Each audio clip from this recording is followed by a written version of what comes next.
from Houston, Texas, and around the world. It's time to get your champagne wishes and caviar dreams. Welcome inside the Hall of Fame. Now, can you dig that?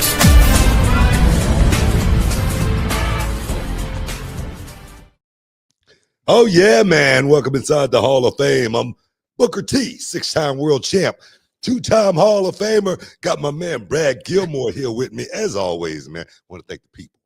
Thank the people for stepping inside the Hall of Fame. Getting your champagne wishes, caviar dream. Because this show right here, this Hall of Fame, man, is all about the people. Hey, Brad, I see you got your new mic. It's all blue and shiny and whatnot. Give it up. Road, hook you up. Yeah, so I will say they didn't hook me up. I will say this is not, well, first of all, yeah, they did recently. I'm just playing. But secondly, this is not a new microphone. It's just a new cover. Okay. See that? Just a new same mic. I got you. Same mic, new cover. You got a little jealous there for a second. I did. You know what I mean? Just a little bit. Oh, Book, how you been? You know, it's been a minute since we got to actually sit down and chop it up on the Hall of Fame. I know you've been traveling. I've been traveling. There's been government shutdowns, airport shutdowns. NXT has been here, there, and everywhere. So how you feeling? I'm feeling good, man. Hopefully I'll be feeling a lot better. I'm getting ready to go to,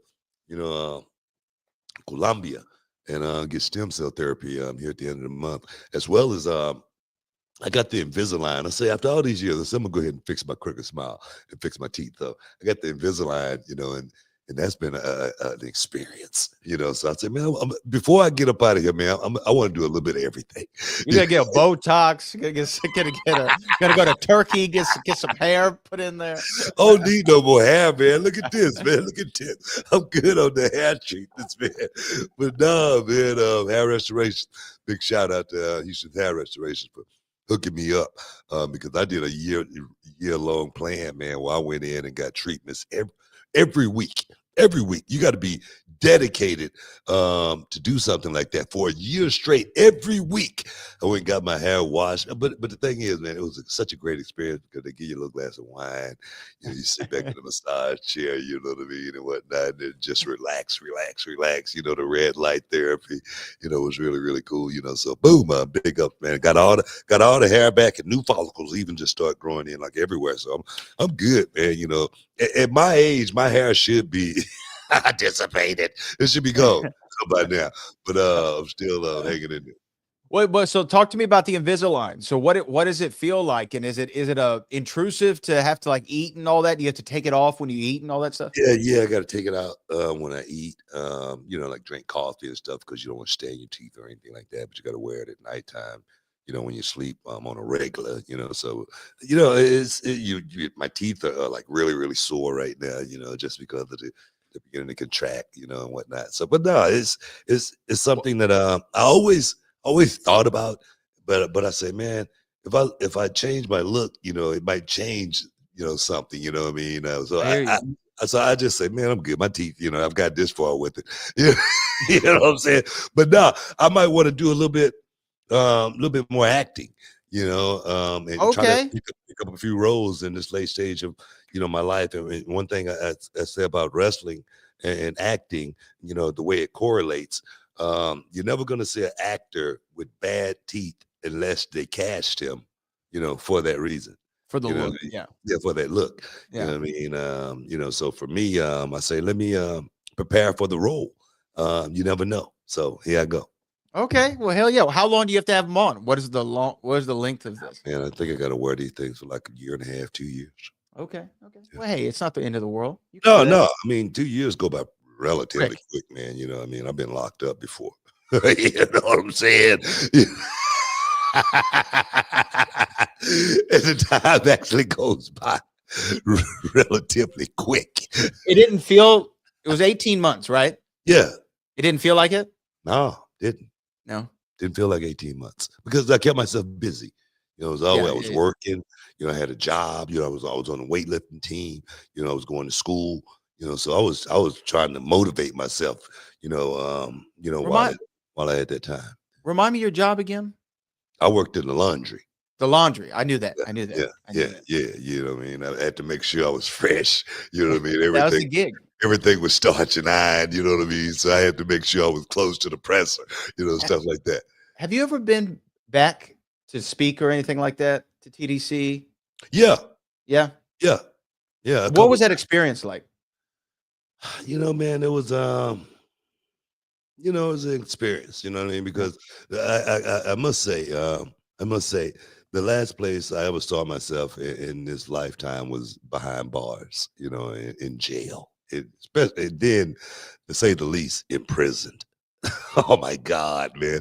I just did not see that happening at all just because I just wasn't that kid. That just wasn't me to do something stupid enough to find myself, in that circumstance. But I did. And then I remember being in Huntsville, Texas. That's where, they, process you. You got to go through Huntsville before you go to any other prison in the, state of Texas. And I remember going there and I remember being in this one little cell, right? It was like, I don't know, maybe 10 by 10, 8 by 10, something like that. It was a single cell, unit. And I remember seeing all the writing on the wall, like, such and such was here, be death before dishonor, such and such and such. It was just crazy, it was like something like out of one of these Mad Max movies or something that Yeah. and I just remember asking myself, how the hell did you get here? You know what I'm saying? But nah, man, once I got processed and boom, they sent me Navasota, Texas, PAC 2. That was the prison facility, and I got in the system, and boom, I just started thinking about what I was going to do when I got out, what I needed to do when I got out, and then more importantly, being prepared when I got out, So, but that time went by, that 18 months went by relatively quick. God bless, man. Really. I mean, I know we've had conversation about it, but man, God bless, right? That you made it through that, and look at you now, Invisalign, hair therapy, going to Colombia to get some stem cells. God is good, isn't he? Isn't he? Every day, man. Every day. He really is. Seriously, man. He really is, man. Ups and downs and all around. So I'm glad that I'm excited to see what, because here's what I know. This is what I know about you, and I know about the boys. Okay, you get a couple stem cell treatments going. A few months in, you start to lift just a little bit heavier weight. You start saying, I feel pretty good. I might got one more run in me. I'm waiting on the call. Oh no, Hey, man! I got an idea. Like I said, I just had to have a few MRIs, and after the nurse called me and told me everything that's going on in my body, I don't know if I should have another match because everything is broke, according to her. I should be on a walker right now, in a wheelchair. I'm serious. I mean, that's the way I should feel, the way she explained it to me. And I was like, man, isn't that just that? I got a high, threshold of pain. I could take that much, what I mean, much more than normal. I say, it's because me personally, I think I feel normal. I feel relatively good. Sometimes the knee, like give me a certain twinge, and I go, oh man, that hurt. So it's like I get it. I know something's going on in there, but I don't. At my age and what I've gone through, I think I should feel a whole lot worse. I really do. Oh yeah, I mean, and not to compare you to other guys, but like the generation prior to you, when they made it to their 60s, it was not a pretty sight. Yeah. You know what I mean? It was not a pretty sight. Yeah, but those guys, they lived really, really hard, Hard. man. They burned the candle at both ends, man. I mean, when working, like countless hours, and you're on the road countless hours, you're in the bar, hammering them down, and then you taking a few gimmicks to, get to sleep, a little something to wake up and, get yourself, bruh, it could definitely, make things a lot harder in the later stages. And I'm glad, me personally, I was one of those guys that was, I was playing my video game, when I was on the road. I was, taking a lot of bath, when I would finish working, I would go to the hotel, I would get in the bathtub and just sit there and soak, I wasn't out in the bar drinking, partying. But what I mean, but I had a lot of fun. I had a hell of a lot of fun. He had a lot of fun. But you hear those stories like where Jake the snake, and I feel okay saying this because he mentioned it, but it's like, you take a a bump to get up for the match, and Yeah. then, you know, a bump after the match so you can get to the next town, and then you get to the next town and you take a couple of these gimmicks so you can go to sleep, Yeah. and then you Yeah. wake up and you do it all over again. Then you go out to the bar, and Yeah. he's like, when you and I get it. When you're one of the boys, everyone's saying like, "Hey man, let me get you a drink. Let me get you a drink. Hey, let me Yeah, get you. Oh, man. you're Jake the Yeah. Snake. Let me get you. Hey, more shots on me. Give him this Jake the Snake, you know, or whomever. I'm just using him as a placeholder. Yeah, I can understand how that could be such a rough life. And that was when they were doing 300 days a year. Temptation, man. It's a lot of temptation out there, man. Me personally, I'm just lucky, man. I was never about to drinking other pills or anything like that. I was always in the natural, man. The herbs. Let's just say that. The herbs. You're a big Wolfsbane guy. Yes, man. But look here, we gotta take a break, man. Stick around. You're in the Hall of Fame. We'll be back in a minute. All right, guys. Brad Gilmore here from the Hall of Fame, here to keep it 100. Some men walk into a room like regular dudes, but when you've got Blue Chew in your corner, you walk in like it's a main event. I'm talking pyro, lights, smoke machines, a Titantron package, and your theme music blasting. Because Blue Chew just isn't a tablet, it's a cheat code for your crotch. Stronger, harder, longer lasting. Like somebody handed your downstairs a gym membership, a hype man, and a Hall of Fame ring all in one. And let me tell you something right now, man. This ain't just about sex. This is about legacy. This is about making sure your third legacy gets remembered. Blue Chew is the original brand offering chewable tablets for better sex, shipped straight to your door, man, in a discreet package. You don't need to go to the doctor's office, man.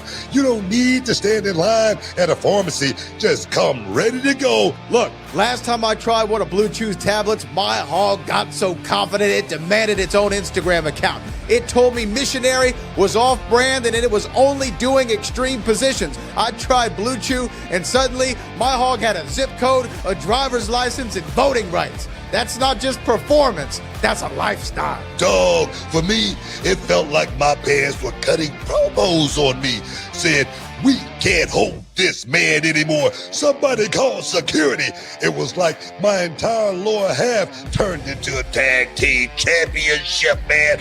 And my brother, sometimes it's not even about the action. It's about walking into the room knowing you're holding a steel chair under the table, man, ready to go whenever the bell rings. Look, this just isn't a supplement. It's an erection resurrection. And the truth is, it's not about what happens in the bedroom. It's about knowing that you're that guy. You want to give her group chat something to talk about? You want to hear your name come up at brunch? Lay it down with Blue Chew's help. And believe me, they'll be talking about how it gets up. And that's real talk, guys. You only get one career, one championship run, and one chance to etch your name in the history books. Don't leave your legacy to chance. Step into the ring with Blue Chew and become a legend. And we've got a special deal for our listeners. As always, you get your first month of Blue Chew free. Just use promo code BOOKER at checkout and pay $5 for shipping. That's it. Join Blue Chew's mission to upgrade humanity one thrust at a time. Use promo code BOOKER, BOOKER, and head to BlueChew.com for details and safety information. Want to thank Blue Chew for sponsoring the podcast. Now, can you dig that, sucker? Boom. Welcome back inside the Hall of Fame, man. You know, we're just chopping it up. If you got anything you guys want to talk about, make sure you guys drop a super chat. Do it now. I do it for you. But I don't know what's going on in the world of professional wrestling. We got a lot going on. We do have a lot going on. But I told myself I would show you this if I could find the video. And again, this is just for a laugh. This is nothing serious. And then we can get into our regular topics. But I found this guy on Instagram. Somehow, I don't know if Kevin from Reality Wrestling sent him to me. I don't know how he came into my inbox. But he is so funny. And I was like, you know what? I need to put the spotlight on this guy. He's an impressionist, but the only impressions he does are wrestling impressions, right? And he does a cavalcade of different guys very, very well. His name is Anthony Malerba. Malerba. Have you seen this guy before, Book? Oh, no, I don't think so. Okay, so he did this. This is a video that I said I got to send this to Booker, and then I said, you know what, I'm gonna save it for the show. So he's doing a variety of different wrestling impressions of guys waiting in line at Starbucks. So this is something that I think that you'll find hilarious. Check this out. I tried ordering on the mobile app. Only problem is I don't know how to use my mobile, and I don't know what an app is. Can I get a nice macchiato with extra sprinkles, please? Can you put my egg omelet in the oven until it's on fire? Ladies and gentlemen, my name is Paul Heyman, and you're not gonna get a barista the same way that your virgin ass is never gonna get laid. So Stone Cold Steve Austin's got one very important question for you, son. The bottom line is, what kind of beer do you have on tap at this here Starbucks location? This is a new era of Starbucks. So are you ready? Here, I tried ordering on. That guy's good. He's really Tell me good. he's not good. No, he's really good. He's really All good. of them are spot on. Yeah, yeah. He was Just really Paul good. Heyman was very impressive. I I was just waiting on a wanted to- Booker T. You know Didn't what do I a mean? Booker. I didn't do a Booker T. Do you Yeah. want him to do a Booker T? Hey, I want to hear it. I mean, if he's that But good, you're not a fan of impersonations of you. well, if you do it good, if you do a good impersonation, you know what I mean? Have you seen anyone do it good? Not really, man. Every time I see somebody doing an impersonation of me, I'm like, wait a minute, that's not me, bro. Do I actually really talk like that? I don't think so. You know, so I don't know, man. I don't know. But I want to hear. I want to hear him do Booker T. Okay, I'm going to DM him and say, look, we want a Booker T impression to play on the show because all of his other ones are spot on. They're spot on. Sean's spot on. Sean Paul was really Heyman. spot on. I mean, that was really spot on. Seriously, you know. If you I mean, closed your eyes, you would have thought Yeah, seriously, yeah. Especially the way Sean is right now. That was Sean today. today. Yeah. Yeah. So that was good. So we'll see if we can get a good Booker T impersonation. I would love to hear that. You know, somebody does who does the good Jesse? And someone does a really good Jesse Ventura on the roster. I can't remember who it is, but I saw him do it, and he's sensational. Which, by the way, then we'll get into our topics. Do you know the guy? You know Jake Tapper, right, from CNN? Yeah. I actually got to chat with him the other day, and I didn't know. Do you know how he got his start in media? Do you know what his first book that he ever did was? No. It's a book called Body Slam: The Jesse Ventura Story. Really? This was his first thing that he was ever did, was a book about Jesse Ventura when he was running, not just for president, for governor, Yeah. but like his whole career and his whole life. So pro wrestling kind of helped launch the career of young Jake Tapper. Yeah, you know what? I knew it was something about Jake Tapper. You know what I mean? Yeah. I kind of like him. You know what I mean? He's not like my I favorite like him too. journalist or anything like that, but he's firm. You know what I mean? He's fair. So yeah. Yeah. So anyway, I just wanted to share that nugget. But look, there's a lot that's going on in the world of pro wrestling. Do you want to highlight Samoa Joe real quick? Boom. Congrats. Big congratulations to Samoa Joe going out there and capturing the AEW World Heavyweight Championship. I mean, I said, you know what? I said Tony Khan was going to do this for Joe. I don't know if you remember that. But I said, Joe is that soldier on this, you know, guy that you can always rely on, the guy that you really want to put a stamp and, you know, that mark on his career. And for him to actually, you know, do this is big for Samoa Joe. I'm proud of that dude, man. I got a chance to mix it up with Joe right here in Houston, Texas, man. I mean, that was one of the only matches that I bled in. You know what I mean? I remember this, yeah. Samoa Joe left me in the middle of the ring, you know, and by my choice, I wanted to make sure I highlighted Samoa Joe and his accomplishments as well, because I always thought that dude was, you know, the real deal. Always thought Samoa Joe was the real deal, and I had such a great time, you know, working with Joe. You know, I had such a great time hanging out with Joe in Amsterdam. You know what I mean? We had such a great time, man. You know, getting on that freaking Autobahn in that van going about 100 miles an hour. You know, but damn, we gonna get there safe. You know what I mean? No, good dude, man. Good things happen to good people, and I'm just glad to see Samoa Joe become the world champ. Yeah, I mean, and I know he's been the AEW champion, I think, once before. I believe. Yeah. I could be wrong about that. Yeah, Okay, he was.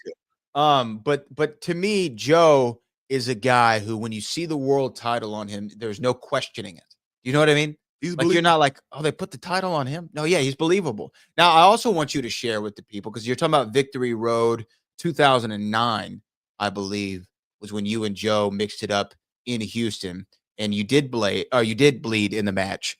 And I blade. I didn't yeah, blade. I you don't bled. You believe. bled, not blade. Excuse me. You bled in the match.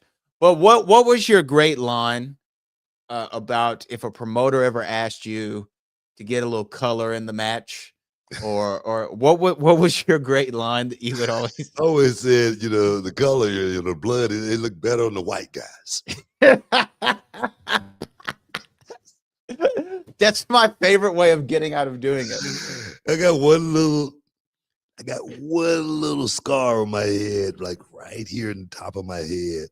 And it was from the Global Wrestling Federation, wrestling the Blackbirds. And that's the only time that I ever, done that in the ring, and it was a small little cut, but I swear, man, that thing bled like crazy and it stung like crazy, you know what I mean? But no, it's more Joe. I didn't have to do that.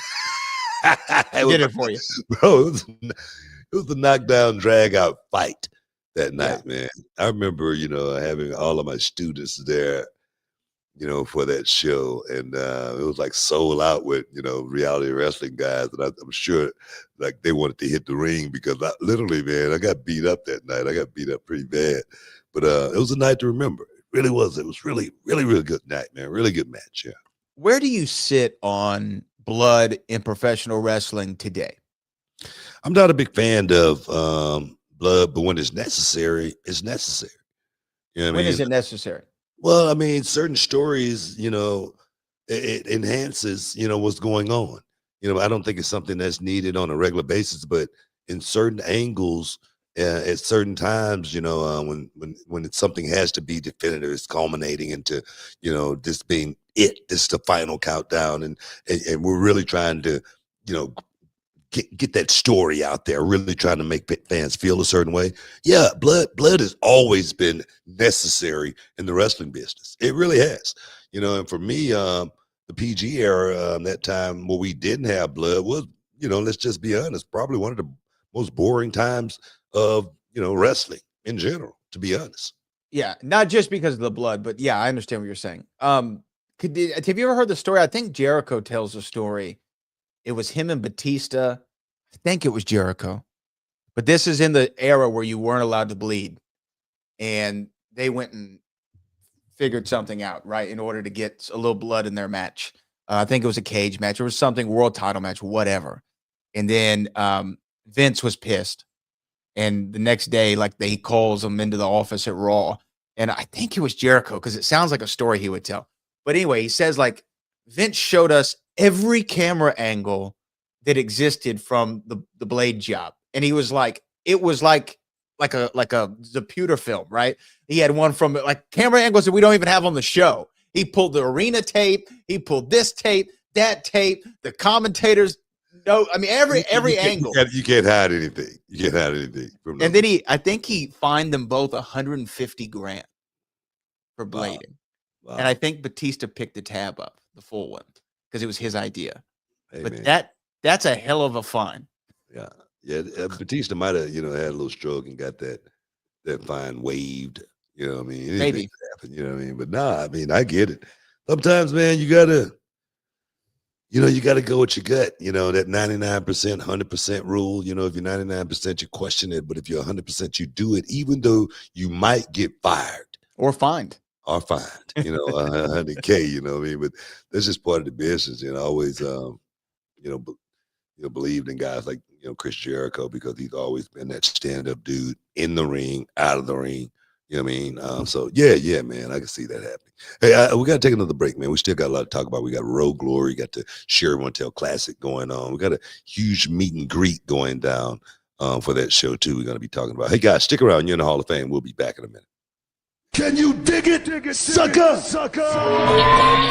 And this episode is sponsored by Blue Chew. Guys, let's talk about it. Let's talk about sex. Hey, you remember when you was always ready to go? I'm talking about strapping the rocket on it, man. Going straight to the moon. I'm talking about getting it done. If you want that extra confidence, I got something for you. Listen up.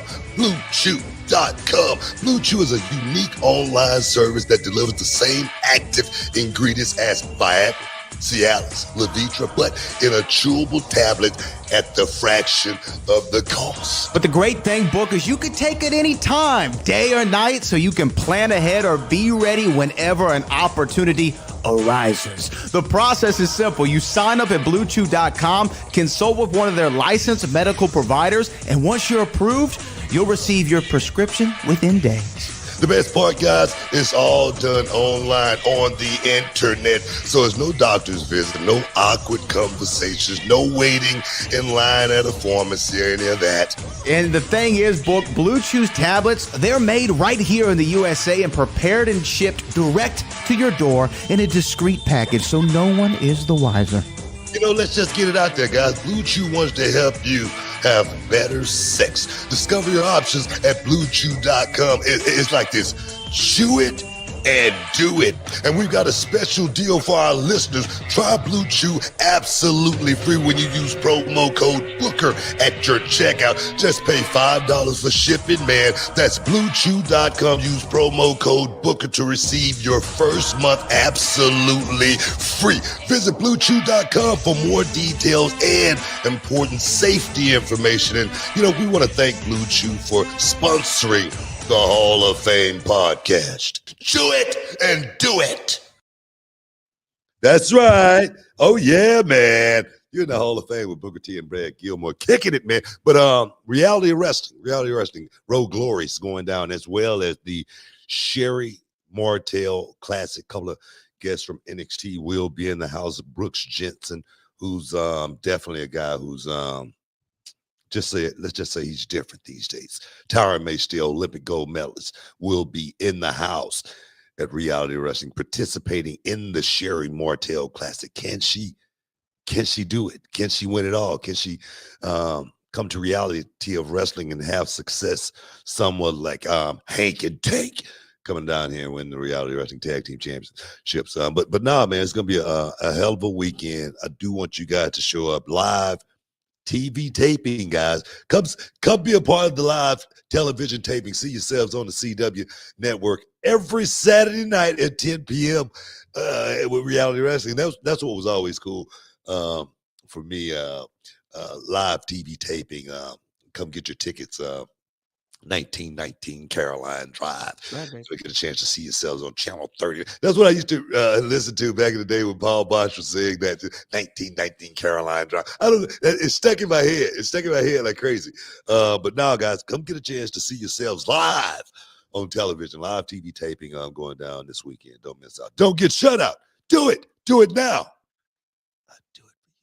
And I do for the people in attendance. I've heard word that, you know, maybe, I mean, obviously we know the Sherry Martel Classic, you know, is going to crown a champion. Last year was our first one.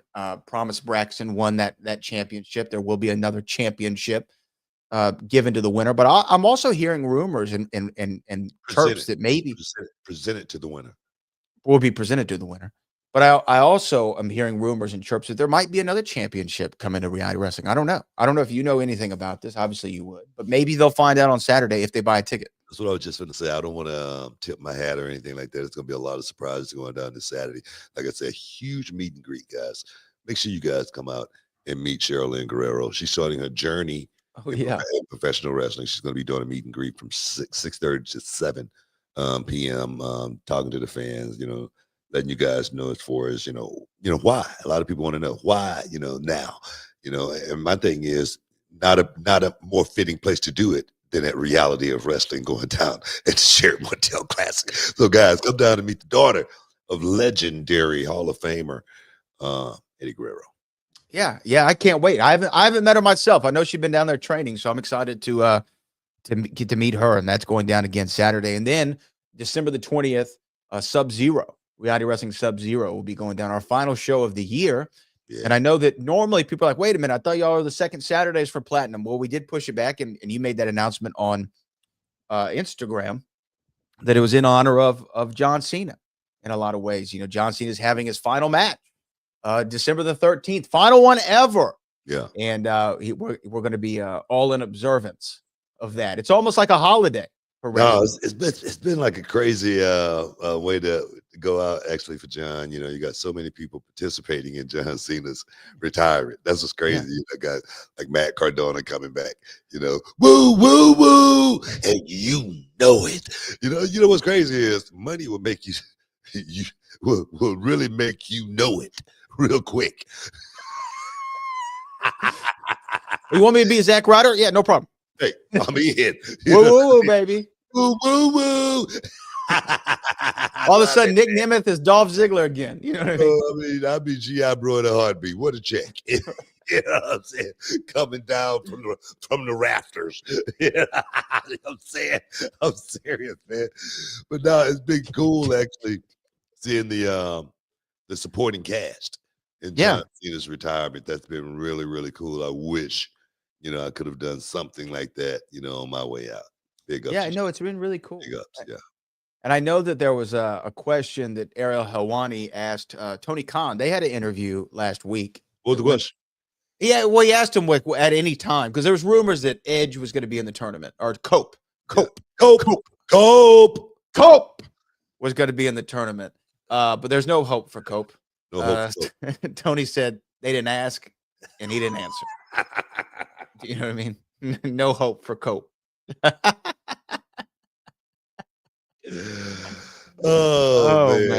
But it sounds like, from the conversation, sounds like Cope might be rounding third at AEW. His contract runs through the rest of the year, and that's all we know. Look, man, how long can you do it, man? How long? We know Jericho's contract is coming up, and Tony said, well, I'd like to have him back in AEW. Yeah. So we don't know where Chris is going. Do you know where he's going? I don't know where he's going. Over there, man. I wish they had AEW around when I was doing this thing. Sounds like I'd have camped out. You know what I'm saying? I'd just camped out, made me a little tent, and I would have been going nowhere, man. Because I'm serious, man. They pay you not to work in AEW. Seem like. Well, some of them, yeah. I mean, Ricky Stark sat at home for a year. Ric Flair's still under contract, from what I've been hearing. I think he's got to deal with them. Yeah. Yeah, I'm serious. Yeah. You know, I mean, what has he done? What has Ric Flair done for AEW? He got paid, bro. Exactly my point. Well, that's what they did for him. What did he do for them? I don't know. Look here, bro. Look here. Like I said, it's a safe haven. It's definitely a retirement, spot. If you definitely looking to wrap this thing up the right way. I get it, man. I get it, seriously. Yeah. Well, I will say that for Flair, it makes sense. Cope, it makes sense in a lot of ways. Jericho, if he wants to have another run in WWE, I think he could do it. Yeah. And I would be here for it. Yeah. And then Christian, I'd like to see Christian do something, maybe in the company again, but maybe not. I mean, it's up to him. And then, but he did ask him about Adam Cole. It sounds like Adam Cole's done wrestling. Bro, Adam Cole's, I can't, I'm not saying anything bad about Adam Cole or anything like that, but Adam Cole's been banged up for quite some time. Yeah. I mean, every time this guy get back in the ring, bang, he gets injured, he get hurt. And I made a comment that, maybe if, Adam Cole, took a little bit more protein, got in the gym, hit the gym a little bit, drank a little bit more milk, got a little bit more dense bone. Okay. You got destroyed for those comments. You remember that? I got destroyed. Your body shaming. I like that right there. Dense bone. You know what I mean? That right there is something you need when you're in the rest. What? Hey, you're getting a little bit like Fat Joe. You say things and you don't even know what you're saying sometimes. Dense bone. Dense bone is something you need. Whoa. Whoa. You talking to that? Hey, yo. You must have took a blue chew. today. That's your problem. You must be on that blue stuff. On that blue stuff, baby. Why you think the mic's blue, man? Exactly. Hey, yo. Den's what you need. But yeah, Adam Cole, man. I hate to hear that. And then Britt Baker hadn't been around either. Yeah, and then Britt Baker and Adam Cole, didn't they break up? I don't know. I think so. Oh man, I hate to hear that. Yeah, I think they broke up as well. I think, Britt Baker and Adam Cole finally called it a day, man. And that right there, that would make you lose weight, just that alone. You know what I'm saying? That make you not want to come out of the house. There's some jokes to make here, but I'm not going to make them out of respect. Out of respect, I'm not making any jokes.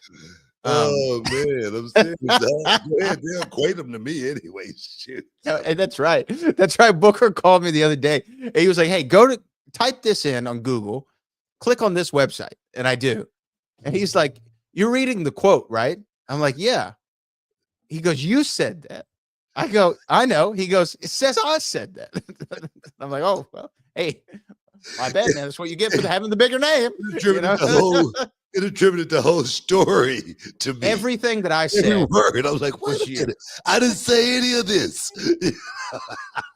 I love it. Top billing, brother. You're number one on the call sheet. You get it all. We're looking for clicks. You know what I mean? I forgot what we were talking about. Oh, John Cena. Somehow we got all the way off onto Britt Baker's love life. John Cena wrapping things up on December the 13th, and Reality Wrestling will be on December the 20th. So make sure you check out Sub-Zero. I'm sure a lot of amazing matches will happen, and maybe some special guests. Make sure you guys come out this weekend. Come out this weekend. Weekend is what it's all about, man. Yeah, that's true. It's going down. The Sherry Motel Classic's going down. We definitely want to pay homage to Sherry Motel and what she did for this business. You know what I mean? For so many years, and what she did for me. As a young man trying to get in this business, as far as trying to get over, it was no problem once my brother and I was associated with Sister Sherry Martell. I'm talking about, baby, it was on like a steaming pot of neck bones. And we did some great work together. And this weekend we will be honoring Sherry Martell and what she did for this business, and crowning a new Sherry Martell Classic winner. So guys, come on down. Be a part of a live TV taping, guys. CW Network, Channel 39, every Saturday night, 10 p.m. Don't miss out. Don't get shut out. Guys, stick around. You're in the Hall of Fame. We'll be back in a minute. Matt Damon. Obviously, everyone knows Matt Damon. Yeah, Knobs beat him up. Allegedly. Yeah, allegedly Knobs. That's a true story. That's not allegedly. Knobs actually. Okay, wait, hold on. So I was about to go somewhere else, but we'll get back to the Matt Damon story about Avatar. I've always heard this. They were at some bar where in Boston, somewhere, I can't remember where it was. And Matt Damon happened to be there, and the Nasty Boys and some of the other boys were there. And he and Knobs, what happened? What happened? Look, I don't know exactly what happened, but my brother was there. Knobs beat up Matt Damon in a bar, and the thing is, they probably didn't know who Matt Damon was. Knobs and Sags, probably didn't know who Matt Damon was. Matt Damon was just a kid back then. He was just getting started. You know what I mean? So it wasn't like he was the same guy that played Django. That was Leonardo DiCaprio, right? Yes. Well, they both look kind of alike. Welcome inside the Hall of Fame. Now, can you dig that?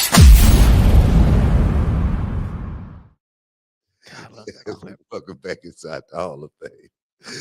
Hey, man, my family, we went to go eat breakfast yesterday, and we went to this little spot, and I had met the family there, and they were already there when I got there, and I walked in the door, and this lady, she just thinking about that, what we were just looking at, she comes up to me, and she goes, "Wasn't you just in here? Did you just change shirts?" And I go, "No, ma'am. I just walking in." She goes, "No, I just saw you a second ago. I just saw you." Wow. It was nuts, man. You know what I mean? So everybody got a doppelganger out there, man. Well, and again, those guys do look alike, a little bit alike. You know what I mean? Matt Damon and Leo. Yeah, when they were young. When they were young. You know what I mean? When they were young. I don't see it, but I will say this. There are not a lot of people who look like Booker T, in my opinion. Like, I've never seen somebody, I know one time somebody thought you were Lennox Lewis. I remember that. It was a dreadlock. But that was the dreads, because y'all don't look alike either. And so this woman, I don't know. I'd like to have seen the other guy. Me too. Serious. I'd like to have seen the other guy, because I've never seen anybody who looks exactly like Booker T. That would be interesting. This Saturday, here's a programming note. Friday evening, you and I will be doing an ESPN radio special on the national network as a part of WWE's collaboration with the worldwide leader in sports for Survivor Series. So we'll be doing a 2-hour show Friday night. Make sure y'all tune into that. It's going to be fun. We're going to be talking about everything. A lot of special guests, and a lot of pop-ups. So be ready. Be ready. Right. Maybe some of your favorites. Yeah. So be ready with everything you got. But we're going to be there on Friday night. So I just want to make sure I mention that, because it is the Thanksgiving Classic Survivor Series coming up. Do you have any Survivor Series memories, like ones that stick out to you? The Survivor Series I remember you being a part of was the Team Austin versus Team Bischoff, I think in 2003. Do you remember that at all? Only Survivor Series I really remember is, when I was a part of Team Teddy. Okay, when was that? Wasn't that WrestleMania? No, that wasn't WrestleMania, I don't think, right? I think that was WrestleMania. Yeah. Was it? Mm-hmm. When I was part of Team Teddy? Yeah, that was WrestleMania. That's the only time I really remember being on teams or anything like that, Well, you were on Team Austin. I remember being on Team Austin. I mean, because it was a stacked team. How can you forget something like that? But I just don't remember the dynamics, the semantics of like everything that went on, and just because matches like that, I always was like checked out when I was in matches like that. I was never really in the thick of it. Because I wasn't winning. Normally when in matches like that, I wasn't winning. Those wasn't my forte type of matches, so I would do those matches just because, I had to, and it was just part of the game. But as far as memories from those type of matches, I really, it's just like, the Elimination Chamber, Yeah. I knew I wouldn't win in that. The thing was, I wasn't even trying to win, You know what I'm saying? I was like, man, get me up out of here as quick as you can, type of deal, So certain matches for me, just didn't register like some did. Well, I will say, as far as Survivor Series, just for people who don't know, Team Bischoff versus Team Austin was a really great match. And here was your team. It was you, Shawn Michaels, Rob Van Dam, and the Dudley Boys. And y'all took on Chris Jericho, Christian, Randy Orton, Scott Steiner, and Mark Henry. Now, that is an interesting mix-up of talent right there. Went 30 minutes. Yeah. The match went 30 minutes. Yeah. Do you know what came after that match? What's that? The Undertaker versus Vince McMahon in a buried alive match. Yeah, man. I don't know, man. Like I said, I was checked out back then, bro. Yeah. It really wasn't about anything for me other than getting through those landmines and, trying to make it to the next town, the next show, the next day. And I told you, man, when I started in WWE and I had a weekend off and I went to go out on my boat and I had to go get it registered. And it was 5 years later from the previous time I had took it out. 5 years that went by. That's crazy. And I was like, wow, I did not even realize 5 years had gone by because I was working on a weekly basis. You know what I mean? No football seasons or anything like that. No, never at home, for stuff like that. It was work. So like I say, bro, I get it, but for me, that stuff was a blur. Man, it's just so crazy how that time was, how you don't because again, for the fans, we remember all this stuff like very specifically. Like I remember watching that pay-per-view. I remember you and JBL at Survivor Series one year for the WWE Championship. I remember that. I remember that. That was a hell of a match. Remember, I had the orange, the yellow tape on. Yeah. The yellow and black. I remember that. Yes, you did do that. What was that about? Oh, it was nothing. I was just trying to mix it up a little bit. Yeah. I didn't like it. You know what I mean? That's why I never did it again. But You did the white tape after that. Yeah. No, I was just mixing it up. But now certain things I remember, but certain things, there again, does not register at all just because, it wasn't about me. It was about, being a part of, that nucleus and what was going on and going out there trying to do my job and do it to the best of my ability, and whoever is winning it, hopefully we can make them look good. That's the only thing I was thinking about in those type of matches. Well, I will say that this one you will remember because Survivor Series for the last couple of years has now had a subtitle of War Games, and I'm sure we'll talk about this in our special, but you were there for the greatest War Games moment in the history of the genre because it's the most infamous moment leading up to a War Games, which was the Shockmaster. Yeah, how can I forget that? That one you can't forget. No, I mean, I remember that one like it was yesterday, man. I mean, because I was young, just getting into the business, being in a position that I don't even know how I got there, being on the stage with all those major players, man. I was like, wow, Sid, excuse me. Now make sure you edit that. Sid, Vader, you know what I mean, Sting. Man, I was like so freaking excited, man, just to be a part of something like that. And then when that moment happened, I was just like, wow, you know what I mean? That was a major blunder, major botch, major mistake, that was made on live television. No way you could take it back or anything like that. But man, it seemed like I've been been a fly on the wall in so many situations like that as well. But I remember that. Yeah, that just tell me this.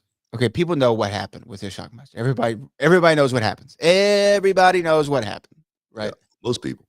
Fred Ottman, who played Tugboat, or his ring name was Tugboat in WWF, was coming over. I believe he and Dusty related, or is that just like they just say they're related? I'm not sure. But anyway, he comes over. They put the stormtrooper helmet that's covered in glitter, which already should have been a red flag to Fred. That already should have been a red flag. It's already someone else's helmet. It's a stormtrooper helmet. Yeah. It seemed like they could have got a something. Something original, like Beta had the big, Mastodon. Yeah, they could have got somebody in Japan to make something cool. They didn't have to do that. I mean, it was glitter all over the damn place. And so, not only do they have the stormtrooper helmet, then they decide to put glitter. Not just glitter. That some of the biggest piece of glitter I ever seen in my life. Like sequins almost. Yeah, you know what I mean? So if you drop it, glitter's just going to be in that spot, just going to fall off of it, no matter what. It was the worst idea in wrestling history. And I want to know who was responsible for the helmet, because that doesn't get talked about. What gets talked about is Fred, Shockmaster busts through the wall and trips over the board that's supporting the frame of the wall. Yeah. But the thing is, that board wasn't there in rehearsal. Okay? So he did come through the wall before? When we rehearsed it, the board at the bottom was not there. Okay. They reinforced the wall because they saw how flimsy it was, and they put the board at the bottom I don't know if anybody told Fred about it. And he had that mask on and he couldn't see it, and it totally was a disaster. It wasn't like we walked through everything like they walk through everything today too, where it's a rehearsal, and then another rehearsal. No, it wasn't like that. It was like, okay, guys, we're going to do this, such, boom. Okay. That was it. That was the rehearsal. And then, like I say, the wall thing, I think was, if I'm not mistaken, I think that was the whole downfall of, Fred Ottman and Shockmaster, was that one last extra added thing, and that was that board going across the bottom. Yeah. Well, I'll tell you this. I know we got to go to a break, but guess what? Even if the board wasn't there, the helmet wasn't going to get over. Well, he probably would have failed even if the board wasn't there. Couldn't see. We never know. You never know. Like Franco Harris, getting the immaculate catch. Hey guys, we're in the Hall of Fame. Stick around. We'll be back in a minute. Hey everybody, Brad Gilmore here with the one and only Booker T, and today we're not just talking about wrestling, we're talking about something that's changed the game for both of us personally, and that's Mando whole body deodorant. Yeah, that's right, Brad. You know, the most valuable thing in the world could be that #1 draft pick or home field advantage throughout the playoffs. But you know what's second? Time. Absolutely, Book. And let me tell you, managing body odor, that used to eat up a lot of time. Always worrying about it, especially around midday, but not anymore since we started using Mando. Yeah, but tell them why, Brad. Well, Mando isn't like those other deodorants that just mask the odor with heavy fragrances. Mando stops odor at the source. It blocks bacteria on your skin from breaking down sweat, which, by the way, is what really causes that BO. And it's clinically proven to control that odor for up to 72 hours. Now that's long lasting, man. It really frees up so much time since switching to Mando. I've even perfected my half-court shot, believe it or not. Man, that's awesome. And let me add, I've been using Mando everywhere. Pits, grundles, and even those stinky crevices. We all got this aluminum-free, cruelty-free, dye-free, and vegan. Designed by a doctor who knew what was up about body odor, man. And for our listeners, we got something special. New customers can get $5 off the Mando starter pack. That's over 40% off. Just use our code BOOKER at shopmando.com. That's shopmando.com. Use shopmando.com. Check out their starter pack. Brad and I would not steer you wrong. With Mando, you're really taking care of your body odor anywhere and everywhere. Give it a try and let us know what you think. All right, now back to wrestling. But remember, control your body odor anywhere, anytime with Mando, and save big with the promo code Booker at shopmando.com. Oh, yeah, man. Welcome back inside the Hall of Fame. Welcome back inside the Hall of Fame. I see a lot of people in the chat right now, chopping it up. One little comment that was made, and I just want to touch on it for a second. Okay. Do you mind? Go for it. It's the stuff that Bret Hart been saying. Bret Hart has been like all over the place lately, and I don't know. I really don't even know what it is. But this dude, I like Bret Hart. Bret Hart has done so much for this business, and now at this stage of the game, seem like, I don't know. It's like everything's nuclear. Everything's just, like burn, let everything burn. And I just say, man, why? Why? I mean, I know Bret Hart had his issues with Goldberg, and those issues are like deep rooted, for what happened inside the ring. But one thing I must say, stuff that happens in the ring, it happens. I don't think none of us go out in the middle of the ring and try to hurt somebody on purpose or anything like that. But I just think Bret Hart is a much better person than the person that, that's been doing these podcasts and making a lot of these, claims that he's been making as of late. I mean, some of this stuff you just can't walk back. Some of this stuff you can't walk back, and you're going to see, we got to see each other, so at some point in time, and to not be able to relive like some of the greatest moments in the history of this business because of bitterness. It's going to be it's got to be a lonely, dark day at the end of this ride. And I just say, man, I just think Bret Hart's a much, much better person than the person that we've been seeing as of late. I know he is. It's a tough thing to even discuss. And if people want to know some of the headlines, they can go out there and Google them. I don't even think we should. No, I don't think we should. No. But as far as Bret himself, like and obviously you work with Bret Hart. I've gotten to meet Bret on a few occasions, and we've had him on the show a few times. And it's a privilege and an honor to even rub shoulders with Bret, no matter how briefly it's been. But it's tough. Look, even when we discuss bitterness in wrestling, like what if I'm talking to some of the guys and be like, man, this guy sounded a little bitter. It's like, but not Bret Hart bitter.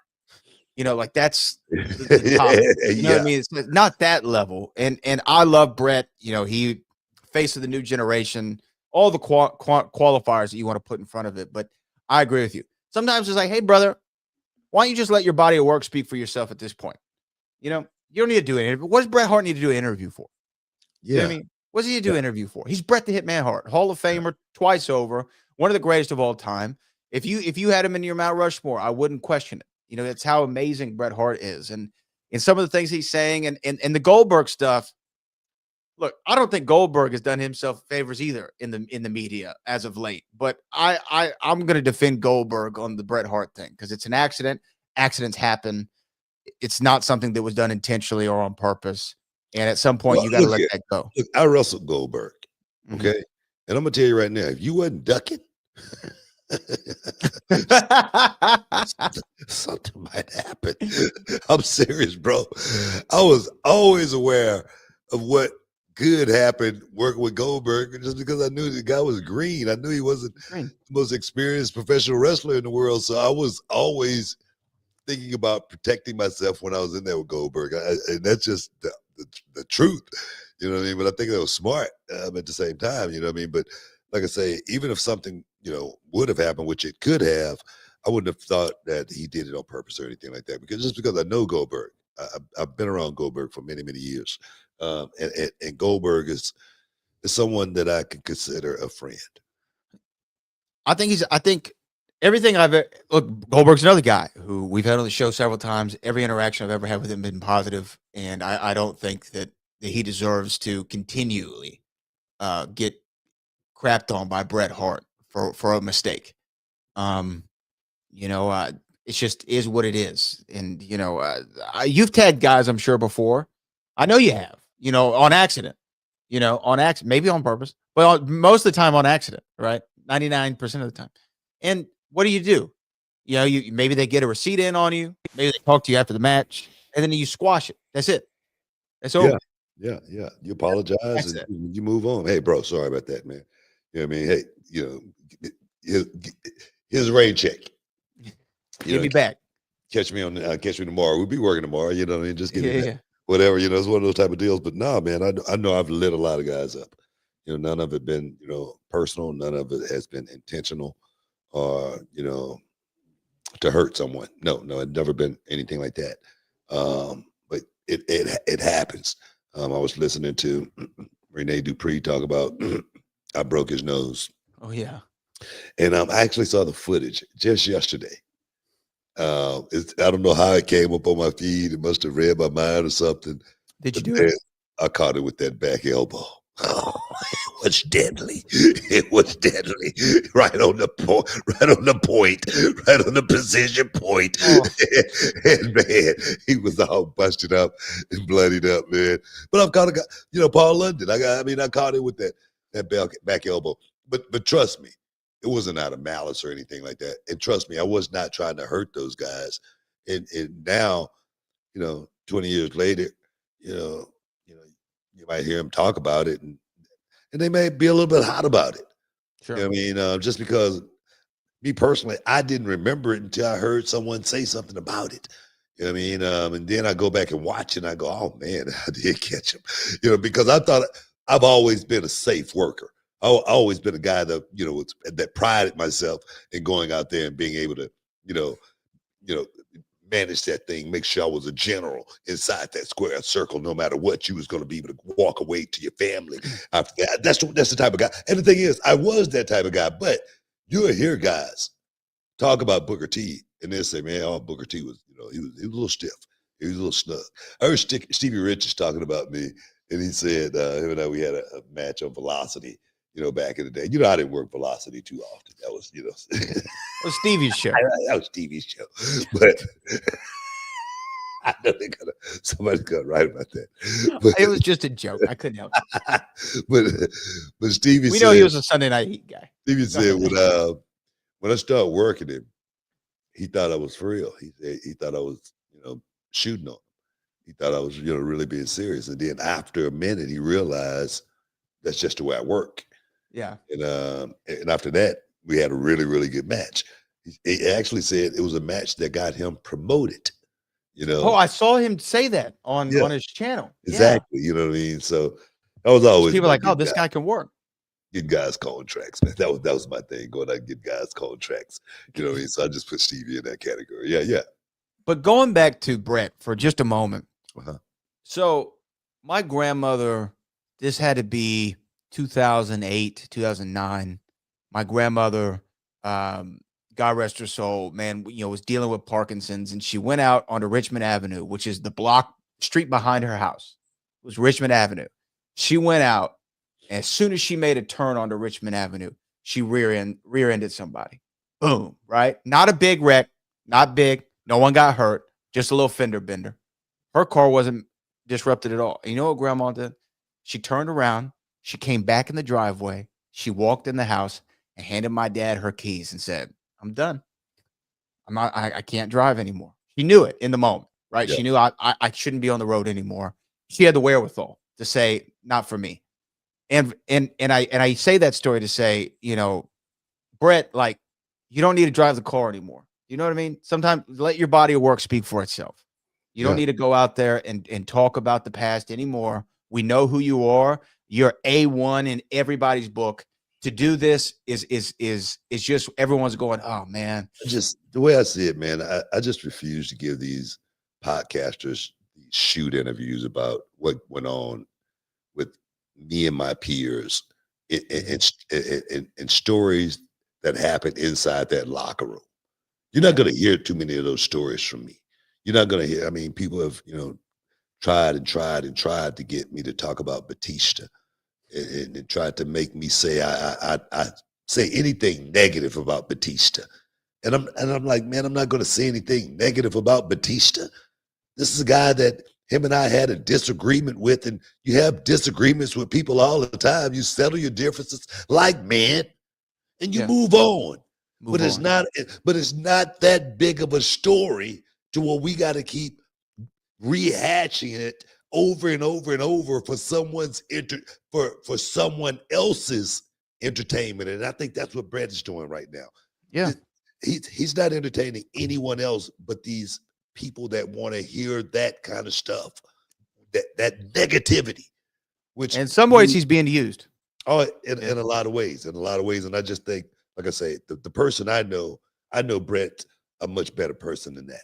At least I would like to think that way. Guys, you're in the Hall of Fame. Best there is, best there was, best there ever will be. Oh yes, man. No, man, stick around. You're in the Hall of Fame. We'll be back in a minute.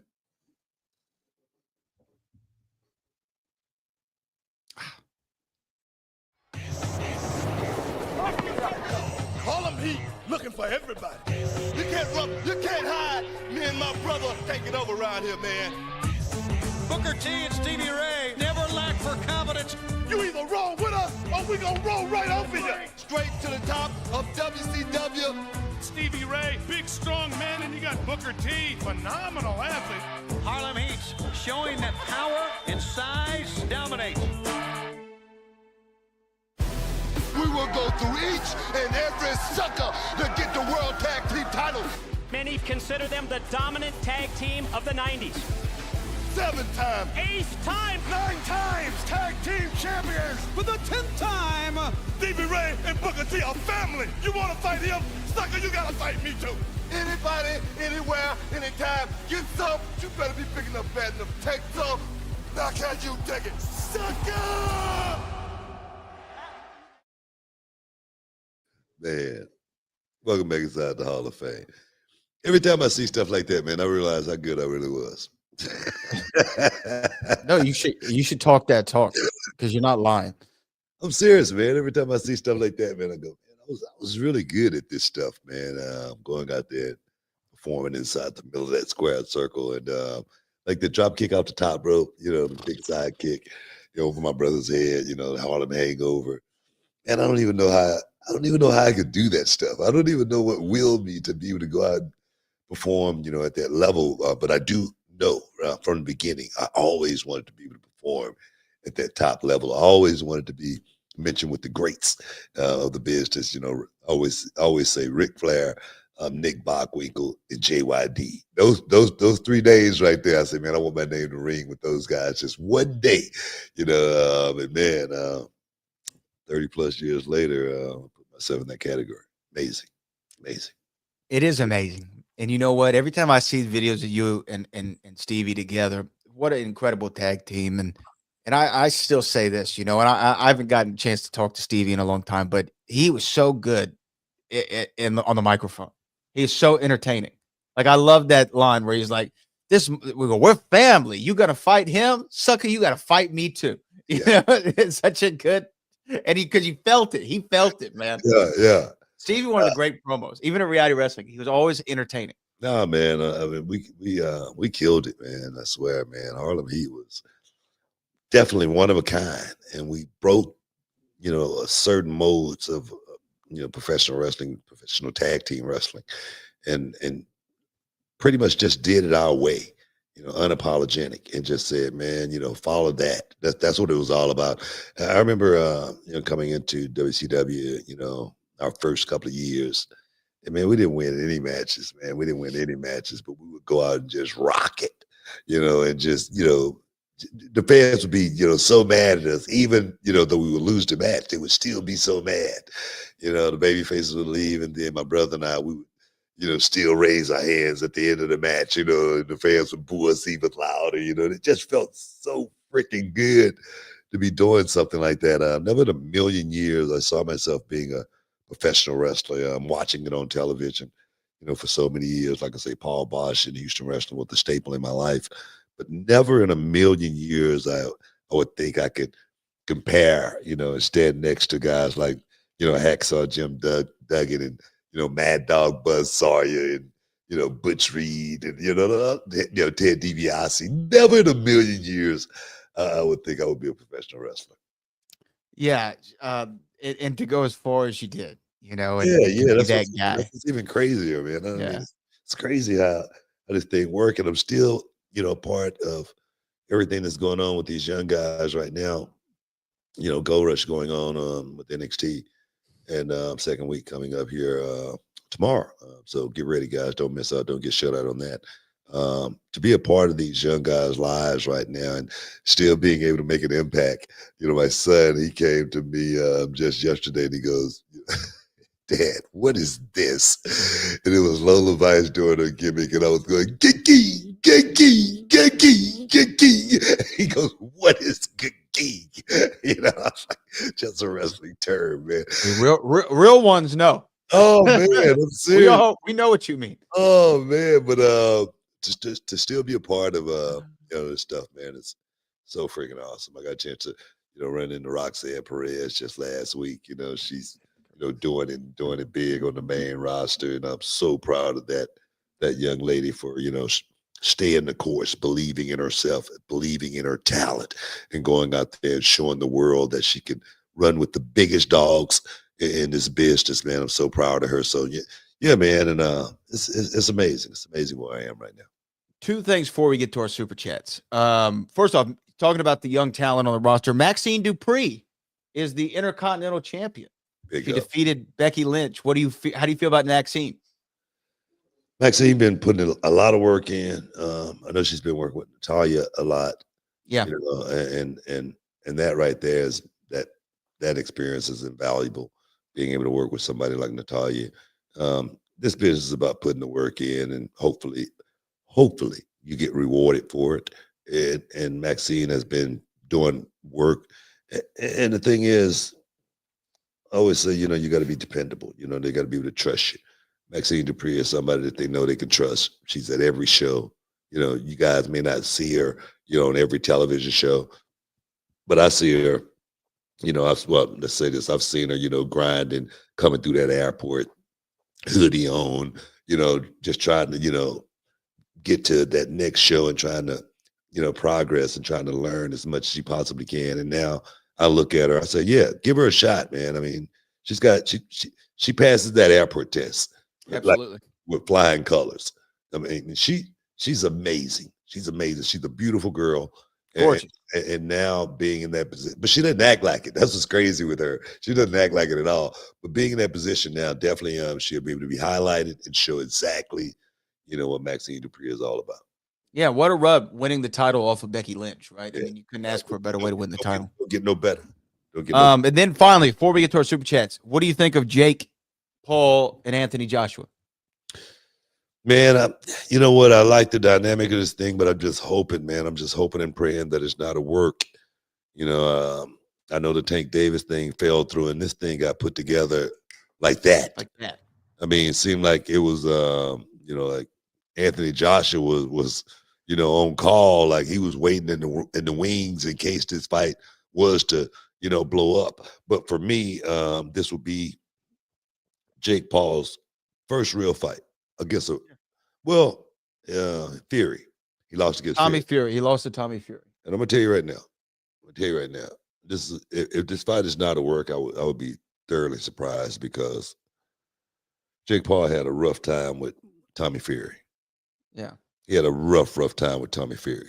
So lost the fight. So exactly. So how you think this thing is gonna go with Anthony Joshua?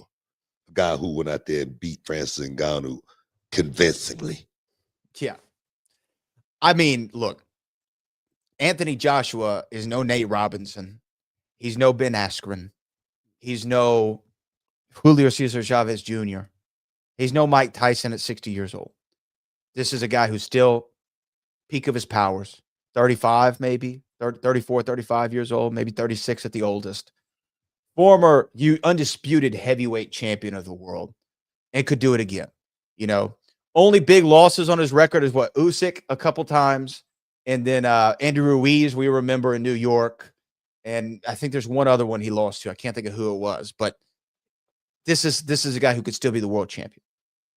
So if he doesn't go out there and finish Jake Paul in rapid fashion, I wouldn't necessarily say in rapid fashion. I mean, Jake, according to what kind of defense he's going to have, I don't think Anthony is going to want to go in there and just run into anything and get knocked out because he can have egg all over his face, getting knocked out by a YouTuber. That's the last thing that Anthony Joshua is going to want. So he's not going to get knocked out. I'm not. I don't know. He's definitely going to have a cautious approach, But I do think he should win that fight. He should win it convincingly. I think it's 8-round fight, 3-minute rounds. I think 3-minute rounds. I would hope. Men would fight 3-minute rounds in a sanctioned bout. Okay, yeah. So if Anthony Joshua don't go out there and really beat the brakes off this guy, I'm gonna think it's a money grab. That's just me. Yeah, to me, it's a fascinating fight from a lot of ways, and it went from an exhibition at a catchweight with Tank to a professional heavyweight bout. So we'll see. We'll see what happens in Miami in a few weeks. Let's get to our super chats before we have to get out of here, Book. This from Hefe Pilot. What's up, King Book and the Boat? I'm coming for what's mine. Life been showing me a lot of things, and I have faith 2026. I'm your next roast superstar. Bro, you've been talking for a long time, man. You have. You've been talking for a long time. You if you're gonna talk it, you better start walking it. Reality of wrestling, we ain't got time to be waiting around, for guys that perhaps want to be superstars. Right now, we are working with the superstar, the stars that will be superstars of the future, guys. So if you want to be a part of it, bro, come on down, man, and quit talking about it. Be about it. All right, let's do that. I'm with you 100%. We got love for you, but you gotta come be about it. Okay, Toenail, I can't see the Vision losing. That team is so stacked, and the Usos don't appear to be stronger of the links on either side. Going to be a lot of pain. They talk about the War Games match, which we'll get more into in our ESPN radio preview on Friday. I like the Vision, though, man. I like the Vision a lot. The Vision a lot. Brunson Reed, Bron Breaker.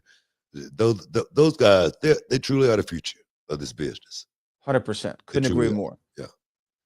D'Angelo Brown, 87. Congrats, Booker T and the Row for signing Sherilyn Guerrero. How did that come about?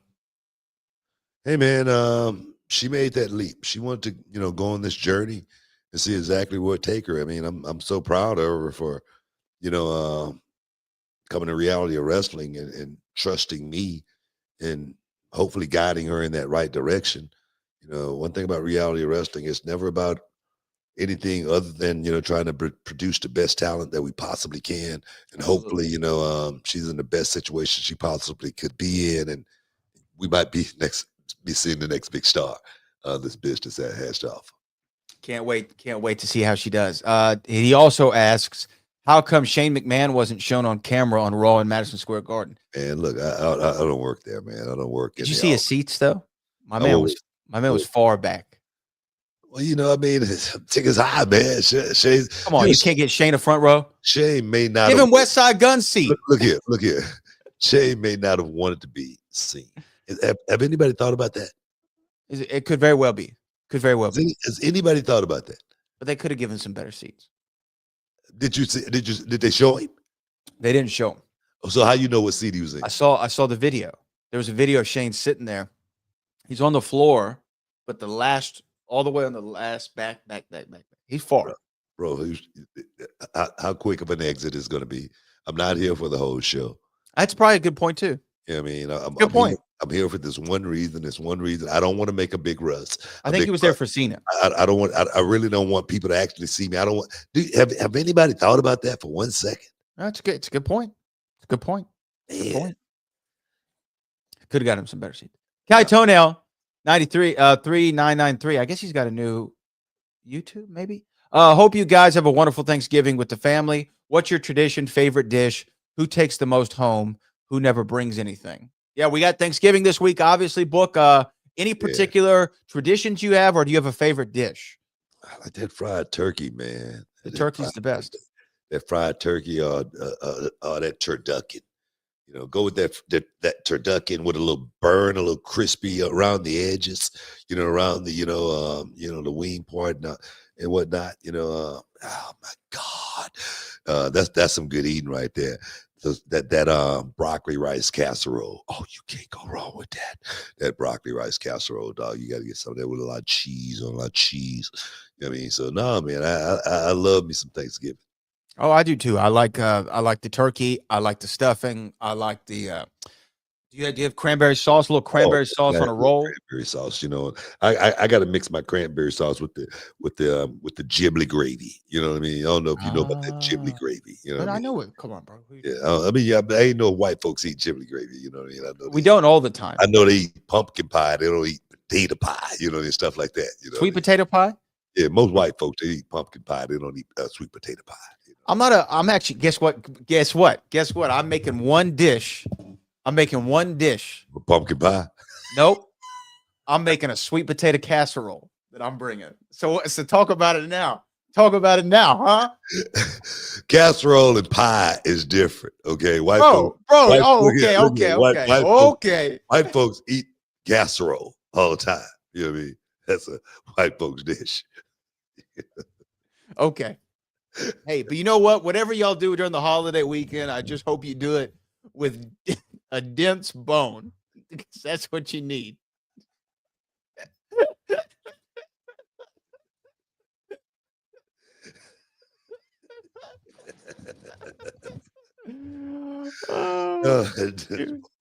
You do need a dense bone. Just tell you that right now. I said it last time. I don't know if you do it on purpose or if it's by accident, but it's funny nonetheless. Oh man. That's it, man. That's it. We're done. Oh man, I want to thank everybody for stepping inside the Hall of Fame today. Give you champagne wishes. Caviar dreams, man. The show, man, is all about the people, man. And until next time, man, we appreciate you guys, Brad, for all the heavy lifting. Until next time, peace. We love you. We out.